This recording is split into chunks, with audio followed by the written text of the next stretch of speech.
भारत को आत्मनिर्भर बनाने के लिए एक बहुत बड़ा कदम उठाया जा रहा है। आज हम सिर्फ कॉमर्शियल कोल माइनिंग के लिए ऑक्शन ही लॉन्च नहीं कर रहे हैं, बल्कि कोल सेक्टर को दशकों के लॉकडाउन से भी बाहर निकाल रहे हैं।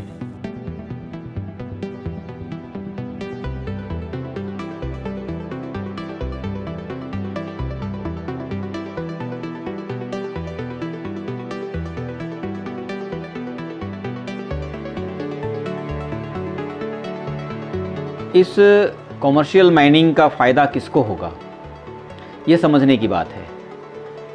इसके पूर्व 1972 के पूर्व जब माइनिंग हो रहा था कोयले का, तो वो पूर्ण रूपेण निजी माइनिंग हुआ करता था। इस माइनिंग से कभी ज़मीन देने वाले किसानों को कोई फ़ायदा नहीं हुआ।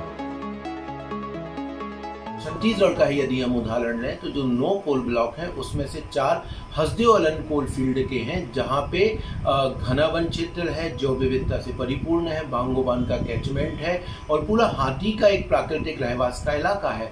स्वयं MOF के द्वारा बस 2009 में इस पूरे इलाके को नो को घोषित किया था। वर्तमान सरकार के द्वारा एक नई पॉलिसी बनाई गई है जो कि वायलेट इनवायलेट है, अभी नोटिफाई नहीं हुई है। 700 कोल ब्लॉक में करीब 35 कोल ब्लॉक ऐसे हैं जो कि इनवायलेट हैं और उसमें भी 7 हसदेव अलन कोल फील्ड के हैं और वर्तमान में जो सूची में शामिल कोल ब्लॉक हैं वो इनवायलेट कोल ब्लॉक हैं। तो सवाल ये है कि पर्यावरण की चिंताएं कहाँ हैं। पहले हमारे इस क्षेत्र में 20 गांव के लोग ग्राम सभा करके इस क्षेत्र को बचाने के लिए कोयला खदान की नीलामी ना हो करके मोदी सरकार को पहले भी ग्राम सभा हम विरोध में करके दिए हैं। इसके बावजूद भी मोदी जी के आने के बाद कोयला खदानों की आवंटन मदनपुर साउथ, पतुरिया गिदमुड़ी, परसा खदान की नीलामी दी गई है। एक सबसे महत्वपूर्ण ये है कि इस पूरी नीलामी की प्रक्रिया में जो संवैधानिक व्यवस्थाएं हैं, जो आदिवासियों के 5वीं अनुसूची प्रदत्त अधिकार हैं, उनको भी दरकिनार कर दिया गया।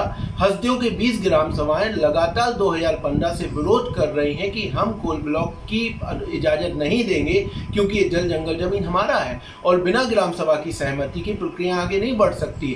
पुनः इस नीलामी के पहले हसदेव अरण्य की ग्राम सभाओं ने चिट्ठी लिख के प्रधानमंत्री को ये विरोध व्यक्त किया कि कोल ब्लॉकों की नीलामी नहीं की जाए, लेकिन उसके बावजूद भी इन तमाम तथ्यों को दरकिनार कर दिया गया।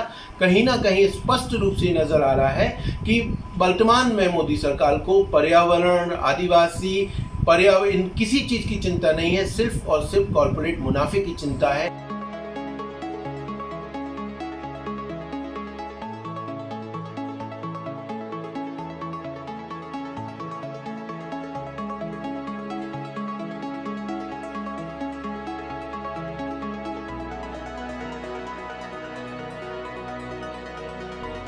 भूमि अधिग्रहण सरकार करती है।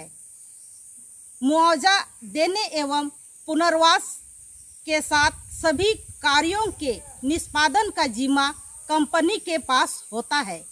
हकीकत में भूमि अधिग्रहण करने के लिए न सरकार या उनके कर्मचारी, न तो कंपनियों के कर्मचारी ही आते हैं, बल्कि उनमें से अधिकांश लोग दलाल ही होते हैं। लोगों या रैयतों द्वारा विरोध होने पर वार्ता करने के बदले रैयतों में भय दिखाने के लिए पुलिस प्रशासन का सहारा लिया जाता है। इसमें आदिवासी जनता का विश्वास टूट जाता है। When we allow all and sundry to do mining for all kind of purposes, including private marketing and export, etc., then this mining activity will have a huge spurt in a very short time, and particularly those players who have no previous experience and who have no linkages will have least regard for the sustainability of this activity, for the environment, which is already in very bad state, for the local community. Their only purpose will be short-term profit making. and this will be detrimental for the poor forest dwellers of the states, particularly like Jharkhand. So we request central government and state government not to permit this activity in coal sector and particularly in the state of Jharkhand. और अभी उड़ीसा में 9 coal mines अभी action होगा, उसमें कुएथा सेंडीपदा में 3 block है और उसमें एक जो हम 5 साल के लिए विरोध किया था 20 गांव में 20,000 खेती की ज़मीन है, उसके नीचे कोयला है, तो लोग बर्बाद होंगे, लोग नहीं करने देंगे। वो अदानी को प्रोसेस कर दिया गया था, मुझे लगता है वो अदानी को अभी चल जाएगा। और दूसरा ब्लॉक में जंगल में अभी ग्रीन फॉरेस्ट है, उसको नुकसान होगा। और ये जो निजीकरण है और कोयला को लेकर जो पावर प्लांट होगा, उसमें भी जो हमको देखना होगा, ये पेरिस एग्रीमेंट के खिलाफ है।